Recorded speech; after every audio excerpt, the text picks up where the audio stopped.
Lina posa le pied sur la chaussée poussiéreuse de la rue d'Onyx, dans le quartier sud de Solenia, le cœur serré par l'incertitude. Les façades, jadis colorées, portaient désormais l'usure du temps, crépis écaillés, volets pendants, réclames délavées.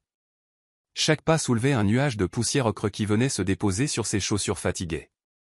À ses côtés, Armand avançait d'un pas assuré, l'œil vif, comme s'il voulait chasser toute inquiétude par son simple port de tête. « Je ne sais pas comment je ferai si ce travail ne se concrétise pas », murmura Lina en resserrant la sangle de son sac sur son épaule. Armand se tourna vers elle, un sourire confiant aux lèvres. « Ne t'en fais pas. J'ai parlé au patron de l'échoppe de réparation, il attend juste de voir ta motivation. Moi, je lui ai dit que tu étais la meilleure dans ton domaine. » Lina hocha la tête, tentant d'absorber cette assurance. En réalité, elle n'avait jamais travaillé dans une échoppe, ses compétences se limitaient aux quelques réparations mineures qu'elle avait apprises en bricolant pour aider sa famille. Mais l'espoir lui donnait des ailes, cet emploi, même précaire, représentait une chance de sortir de la misère. Ils contournèrent un vieux café fermé, aux chaises renversées, et s'engagèrent dans une ruelle bordée de fils de lessive séchant aux fenêtres. Le soleil, implacable, faisait miroiter la poussière en suspension. Lina sentit la fatigue peser sur ses jambes, souvenir des kilomètres déjà parcourus à la recherche d'une opportunité. Armand ralentit, jeta un coup d'œil circulaire. « Ici, c'est le bon coin », dit-il en désignant une porte de bois rongée par l'humidité. « Tiens-toi prête. » Lina s'approcha de la porte. Un écriteau à moitié effacé indiquait « Réparation et service » parlait à maître Solin. Le heurtoir, une grosse bague de métal, semblait avoir vu passer bien des visiteurs anxieux. Armand toqua 3 coups secs. Une voix bourrue demanda de l'intérieur, « Qui va là ?»« C'est Armand, » répondit-il. « J'ai amené quelqu'un pour le poste d'assistant. » Le verrou tourna, la porte s'ouvrit sur une pièce sombre où un homme trapu, vêtu d'un tablier crasseux, les dévisagea. Ses yeux, perçants malgré la fatigue, passèrent de Lina à Armand, jaugeant la situation. « Un assistant, hein » dit-il enfin. « Tu t'appelles comment ?»« Lina, monsieur » répondit-elle d'une voix calme, bien qu'un léger tremblement y fût perceptible. Le patron, Solin, hocha la tête. « Viens t'asseoir et dis-moi ce que tu sais faire. » Lina entra, essuyant machinalement la poussière de sa robe. Le plancher était couvert d'outils épars, clés, engrenages, pièces de métal. Elle s'assit sur un tabouret branlant et expliqua humblement comment elle avait aidé son oncle à réparer une vieille horloge, comment elle parvenait à identifier les petites pièces défectueuses, jusqu'au procédé de nettoyage des mécanismes. Solin l'écouta, silencieux, les bras croisés. Armand, appuyé contre l'établi, observait la scène, le regard impatient. Lorsqu'elle eut terminé, Solin souffla. « Pas mal pour une débutante. Mais ce métier exige de la rigueur et de la force. Tu pourras apprendre, si tu tiens le coup. Tu commences demain à l'aube. » Le soulagement submergea Lina, ses épaules se détendirent, et un sourire timide éclaira son visage. Armand tapa dans ses mains. « Et tu vois. Je te l'avais dit. » Lina le remercia du regard, le cœur léger. Dehors, le soleil semblait moins oppressant. Pourtant, au fond de son esprit, une petite voix lui soufflait que cet emploi n'était que le début d'un chemin semé d'épreuves. Elle ne savait pas encore que, quelques ruelles plus loin, une rencontre allait bouleverser son destin et celui d'Armand à jamais. Lorsqu'ils quittèrent l'atelier, Lina jeta un dernier regard à la porte de bois. Elle se sentait prête à affronter la semaine de labeur qui l'attendait. Armand, cependant, paraissait songeur, un éclat étrange brillait dans ses prunelles. « Demain, première heure » demanda Lina. « Demain, première heure » confirma Armand.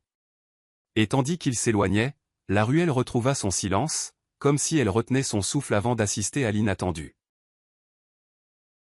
Le lendemain matin, l'aube pointait à peine lorsque Lina quitta l'atelier de maître Solin, les mains encore empreintes d'huile et de suie. Le ciel, teinté de rose, promettait une journée étouffante. Elle longea la ruelle d'Onyx, comptant chaque pas pour calmer l'excitation mêlée d'appréhension qui battait dans sa poitrine. Armand l'attendait au coin de la rue principale de Solenia, un vieux cartable en cuir sous le bras. Lorsqu'il la vit approcher, il lui fit un signe de la main. Son visage arborait un masque d'optimisme, mais ses sourcils étaient froncés, comme s'il réfléchissait intensément. « Alors, première journée » demanda-t-il en souriant. « Oui » répondit Lina. « C'était plus dur que je ne l'imaginais, mais Solin a dit que je commençais demain vraiment. Ils marchèrent côte à côte, leurs pas résonnant sur les pavés inégaux.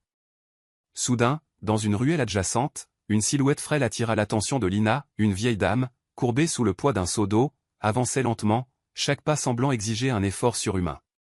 Le seau, presque trop lourd pour elle, oscillait dangereusement. Lina s'arrêta net.